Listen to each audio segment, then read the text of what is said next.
pouquinho. Entendi que Não, isso aqui era não. 1 minuto. Espera aí, notícia bomba. Chegaram os ofícios no Supremo Tribunal Militar, era uma alta fonte do Superior Tribunal Militar, para dizer que os ofícios chegaram lá do ministro Alexandre de Moraes comunicando o trânsito em julgado, ou seja, dando ciência ao Superior Tribunal Militar que, a qualquer momento que eles queiram, o Ministério Público Militar pode apresentar as apreciações com relação aos conteúdos, né, dos autos e já se posicionar para abrir os processos de perda de cargo e patente. Então, É bom a gente entender, então, agora como é que isso vai Olha, demos em desdobrar, né? primeira mão, porque acabou de chegar e a pessoa me ligou. Estava com o ofício na Importante. mão. Muito bom. Importante, porque agora tem todo um trajeto, né, Denise? Primeiro é bom Bem, agora eu vou entender, explicar. esses militares, eles sim, são de alta patente, e foram condenados por crime comum, não Sim, são crimes militares, né? Então, por isso, esse trâmite, né, Denise, de um lugar para outro. exatamente. O promotor esteve aqui com a gente, né? Eu É o esqueci o nome doutor dele, o Clauro Cláudio. Borto. Isso. E ele explicou mais ou menos como é que seria esse passo a passo, né? Para chegar a isso, o Ministério Público Militar teria que atuar, né? Vai ter Isso, que atuar, está atuando, é isso? é isso. Eu estou aqui, inclusive, com um questionário que eu tinha pedido a eles para me mandar, e eles mandaram, e esse questionário é exatamente o passo a passo. Mas antes de falar do passo a passo, eu quero dizer que eu conversei com o doutor Clauro, que é o PGM, que seria o PGR na Justiça Comum, Uhum, agora na Justiça Militar tem o PGM, que é exatamente o doutor Clauro Bortoli. Doutor uhum. Clauro se encontra de férias no Rio Grande do Sul, mas me disse que vai receber os autos, vai adiantar o máximo, que ele quer apresentar antes do Natal, antes do recesso, fazer essa representação no Supremo, porque como é um passo a passo, ele, doutor Clauro Bortoli, encaminha essa apresentação, né, do que ele depreendeu de todos os autos de cada um dos réus. Em seguida, ele faz essa petição, essa apresentação ao Superior Tribunal Militar, endereça à ministra Maria Elizabeth Rocha, comunicando que ele vai tomar essa providência de encaminhar esses autos e, dali por diante, os processos poderão ser abertos para cada um individualmente. Não é em bloco, eles não esperariam julgar todos para apresentar isso, não. A cada lote de condenados que for chegando, eles vão apresentando os autos e a conclusão dos autos, né? É importante mandar lá para a redação, Daiane, esse aviso de que o ministro Moraes encaminhou para o STM o ofício alertando que os processos já estão em trânsito julgado e, portanto, podem abrir esses processos, né? Aí o STM vai escolher um relator para se debruçar sobre esses autos, porém, é importantíssimo dizer duas coisas. Uma, somente o STM tem, deixa eu ver o termo aqui é somente o STM tem caráter jurisdicional e é prerrogativa dele, Superior Tribunal Militar, a apreciação em caráter jurisdicional de representação por indignidade ou incompatibilidade para o oficialato. Isso está em curso no artigo 142 da Constituição, no inciso 3º, 3º, no parágrafo Ok. 4. É de autoria Deu uma do congelada, Denise. Ministério. Pode voltar um pouquinho, que deu uma congelada na hora que você estava falando? Você estava falando do ofício, né? Isso, deixa eu voltar tudo. Tá. Conforme estabelece a Constituição brasileira, é prerrogativa do Superior Tribunal Militar a apreciação em caráter jurisdicional de representação por indignidade ou incompatibilidade para o oficialato, isso incluso no artigo 142 da Constituição, inciso 3º, parágrafo 4º, de autoria do Ministério Público Militar contra os oficiais das Forças Armadas condenados em sentença transitada em julgado a pena privativa de liberdade superior a 2 anos por crime militar ou comum. Então, eu já tinha explicado antes, doutor Clauro também, mas vamos repisar e reprisar. Somente o Superior Tribunal Militar tem essa prerrogativa de perda de cargo e patente. Não há recurso ao STF depois. Por quê? Esses tribunais são equivalentes. Não existe um tribunal superior ao outro. Então, um tem que respeitar a decisão do outro. No STF, que é a Justiça Comum, os processos são analisados, o mérito, a culpabilidade, tudo isso. No STM, apenas a questão da incompatibilidade e a indignidade para o oficialato. Portanto, não será analisado de novo os processos. Os autos servem apenas para orientar o Ministério Público Militar de que ali existe um crime muito grave de desonra e que não pode, por exemplo, gente, eu nem falei da importância dessa prisão e tal, mas todo mundo já falou tanto, mas eu queria também dar o meu pitaco. Você ia falar sobre isso na hora que ele recebeu a ligação, foi por isso. Exatamente. Então, Daiane, não pode haver recurso ao STF, não existe isso. Né? Uhum. E o que eu ia dizer agora é o seguinte: esses crimes, eles contêm extrema violência, porque você vai aviltar os direitos de liberdade de um país inteiro. Em decorrência disso, vão surgir crimes de morte, de prisão, de tortura, de tudo que a gente já viveu e que a gente não queria viver mais, e nos livramos com a graça de Deus e do Alexandre de Moraes. Então, é crime de extrema violência. Não cabe, na minha opinião, aí eu falando, Denise, com a minha indignação de sempre, não cabe, não tem direito o STM de negar a retirada de cargo e patente, porque não cabe dentro de uma fileira das Forças Armadas alguém com esse nível de indignidade, alguém que tirou ou tentou tirar do país o seu chefe eleito pelo povo, transgredir e proibir a vontade de um povo inteiro.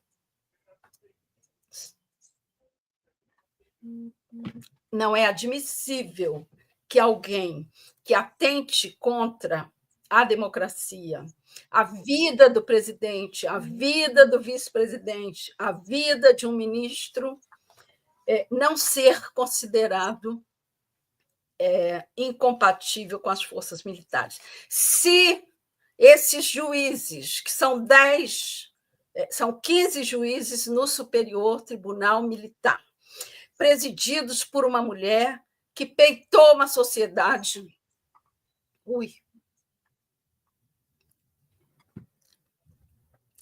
Na catedral, numa atitude corajosa. Essa corte, ela pediu perdão pelos equívocos cometidos durante a ditadura. Eu não acredito que essa corte, agora, em plena democracia, não vai ter a decência de reconhecer que não pode ter nas suas fileiras 4 generais, 4 estrelas, indignos do uniforme que vestiram. Então, a tendência é que 15 juízes, sendo 10 militares, 4 do Exército, 3 da Marinha, 3 da Aeronáutica, estão disseminando a ideia de que não vão conceder a perda de cargos e patentes.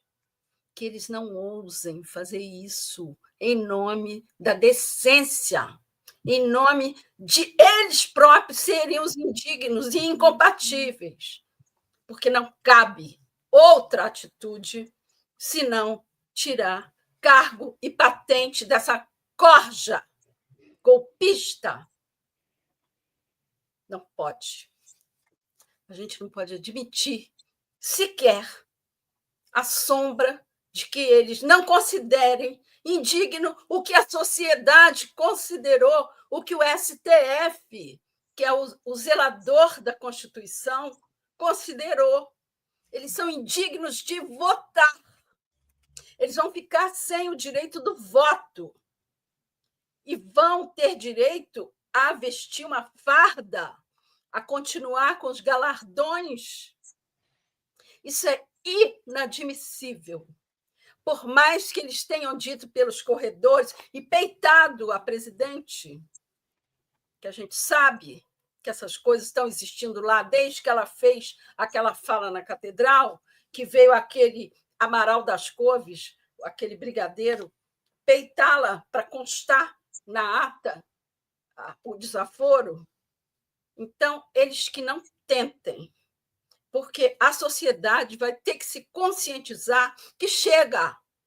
Nós viramos essa página ontem. Nós não podemos ter esse ciclo de tutela continuado que esses caras querem impor. E outra. Bom, eu não estou falando aqui do que vai acontecer, né? Vou voltar aqui para a normalidade, porque eu fico tão indignada, sabe, de saber que eles já prometeram protelar por 6 meses. Doutor Cláudio está de férias, está lendo os autos, está correndo com esse processo para entrar com esse pedido. O ofício chegou agora. Está tudo pronto para que essas pessoas percam cargos e patentes. E eles querem continuar com esses seres indignos dentro das Forças Armadas. Onde é que eles estão com os preceitos da Constituição, os princípios? Eu sei onde eles estão. Eles estão naquele lugar de recusar trocar a formação dos militares e passar a comentar nas aulas que não houve uma revolução para se contrapor ao comunismo. Eles precisam agora passar a formar, porque ontem eu ouvi um professor de história dizendo uma coisa muito importante, Daiane, que o artigo 142 ele precisa ser redefinido, ele precisa ser redigido novamente ou eliminado, porque é isso que coloca em dúvida o tempo todo o poder dessa gente. E aí nós vamos ver o seguinte: bom, chegou o ofício, nós agora temos a tranquilidade de saber que já pode ser aberto esse processo de limar essa corja de dentro das Forças Armadas, perder galardões, patente, cargo. Agora, uma coisa que nós precisamos apurar junto ao TCU é se continua ou não o pagamento às famílias da morte ficta.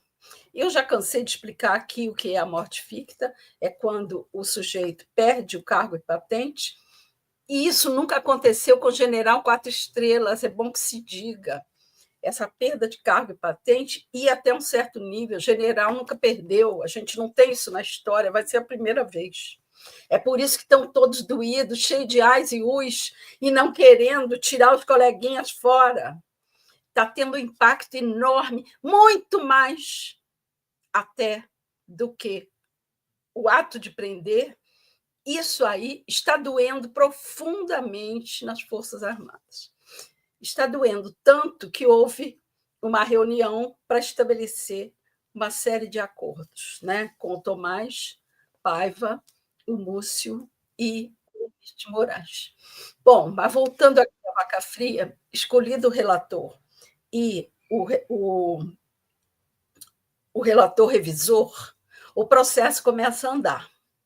E aí, Daiane, aqui é a complicação, porque dos 15 juízes, 5 são civis, propensos a votar a perda de cargo e patente.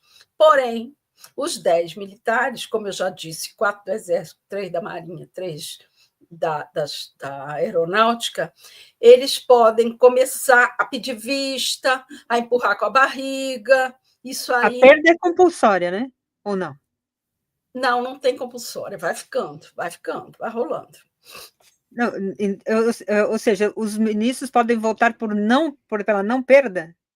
Podem, exatamente. É o que eles estão prometendo, esses militares indignos. Indignos são eles. Eles, sim, deviam perder o cargo no Supremo, no Superior Tribunal. Né? Então, assim, a gente não pode se deparar agora com um paredão na nossa frente. Nós avançamos tanto até aqui, nós não podemos conviver com tamanha indignidade, que aí sim eles serão os indignos, mas é o que está se anunciando, de que talvez eles protelem. Bom, mas independente disso, vamos lá aos trâmites. Então, já se sabe que tem que ser pelo Superior Tribunal Militar, que não pode recursar no Supremo Tribunal Federal. Já sabemos que tem que ter um revisor e um relator revisor, e esses são por sorteio. Agora, imagina se cai na mão daquele Amaral das Couves. Uhum. Esse é o perigo, entendeu? Aí vai ser protelação, empurra com a barriga, não está pronto, quero vista, não sei o quê, não vou votar, porque é Natal, porque é feriado, porque... Enfim, nós precisamos estar atentos agora para esse desdobramento. Por quê? Antes, como o doutor Clauro, quando veio aqui, explicou, essa cerimônia era da maior tristeza. Para quem tem vergonha na cara, eu sempre faço essa ressalva, porque os oficiais atuais não têm, né? A grande parte, esses aí, esses que participaram desse golpe, não tem nenhuma. Então, eles antes eram enfileirados no pátio, perfilados junto aos colegas, vinha o general superior, o comandante, e com a espada ia retirando as dragonas, as insígnias, o uniforme. Eles acabavam sem uniforme. Era uma cerimônia dramática. Uhum. Agora, isso foi atenuado. Então, o que eles recebem? O comunicado, e eles se apresentam ao comando para serem comunicados que perderam cargo e patente. Então, como eles estão presos, isso deve ser enviado para as unidades onde eles estão cumprindo a pena. E aí, Daiane, como eu estava dizendo, tem aqui, deixa eu ver onde eu botei. Ai, eu colecionei tudo tanto, imprimi com tanto carinho, peraí, para não perder, mas eu tenho aqui. Público, por favor, um pouquinho de paciência, porque são muitas informações. Olha, o TCU, o Tribunal de Contas da União, tomou uma medida que foi o seguinte, está impresso aqui na minha mão. Olha, julga crimes, papapá, eu separei. Denise, você fez o seu dever de casa. Você é aplicada, não se apavore. Aqui. Achei. Decisão recente do Tribunal de Contas da União sobre o fim da morte ficta está em vigor? Se não, depende de quê? Qual o instrumento legal que pode suprimir esse direito? Por quê? Porque houve um recente acórdão. Tem aquelas coisas de falar número, é bobagem. O acórdão 1839/2025, de 13 de agosto de 2025, do Tribunal de Contas da União, determina a adoção de medidas administrativas e normativas para ajustar a questão previdenciária da morte ficta, ou seja, vão acabar, a proposta é acabar com a morte ficta. Ao que se depreende do referido acórdão, na atual conjuntura, as instituições nele indicadas, Casa Civil, Ministério da Previdência Social, Ministério da Defesa, Comandos Militares, Câmara dos Deputados e Senado Federal, são as instituições indicadas para dar essa resposta aos questionamentos sobre esse acórdão. Por quê? A dúvida é a seguinte, Daiane: por esse acórdão, a morte ficta cessa. Porém, é preciso avaliar se ela vai valer, esse fim vai valer para esses, se ela vai retroagir, ou se é daqui por diante, entendeu? Eles estão inseridos, no meu entender, aí opinião minha, já nesse novo acórdão, porque é de 2025, é anterior à condenação deles, portanto, valeria para eles. Mas podem alegar que o processo já estava em andamento, que já estava em julgamento, parará, parará. Então, pode ser que excluam disso.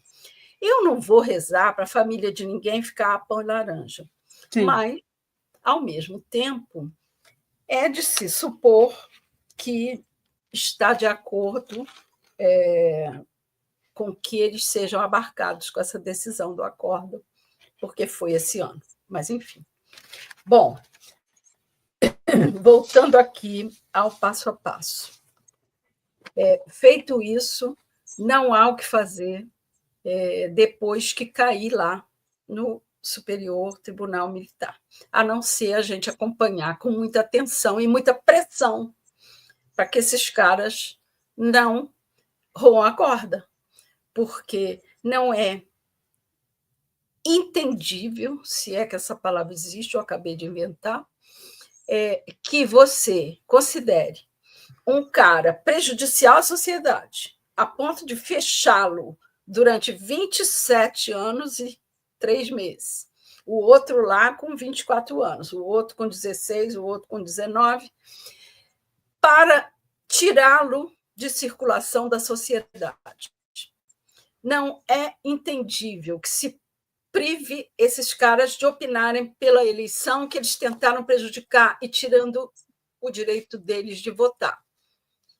Por que figuras tão indignas e tão inexpugnáveis vão ficar com seus títulos de generais pertencentes às Forças Armadas Brasileiras, que são, tal como o STF, também obrigados ou zelosos pela Constituição, né? Juram fidelidade à Constituição.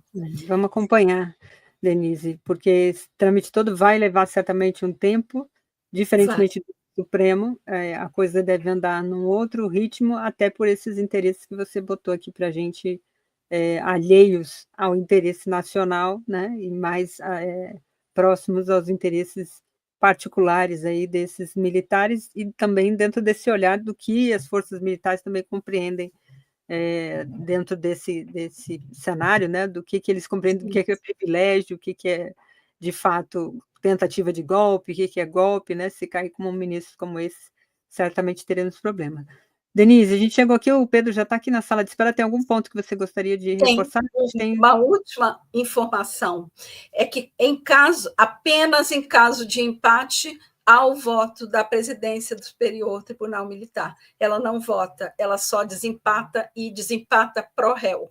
Então, só essa informação que era importante. Importante, até lá vamos ver se isso empata mesmo, né. Você acha que Vamos ver. ficou Obrigada, claro? Denise, bom ficou claro, a gente vai acompanhar, porque ainda é abstrato, porque tem um monte de coisa que ainda precisa andar para a gente entender. E certamente Isso, vamos ficar de olho, a é Denise preciso está com entender. olho no peixe e no outro no gato aí, né. Estou acompanhando passo a passo, e é patente ficar claro aqui, é que o STF não tem interferência mais sobre isso, que o Superior Tribunal Militar é dono dessa decisão e que há dentro uma correlação de forças que talvez não caminhe como a gente espera, Né, mas vamos vamos ver. torcer. É a pressão da sociedade. Obrigada, Denise, boa quarta-feira aí, um abraço. Tchau, tchau.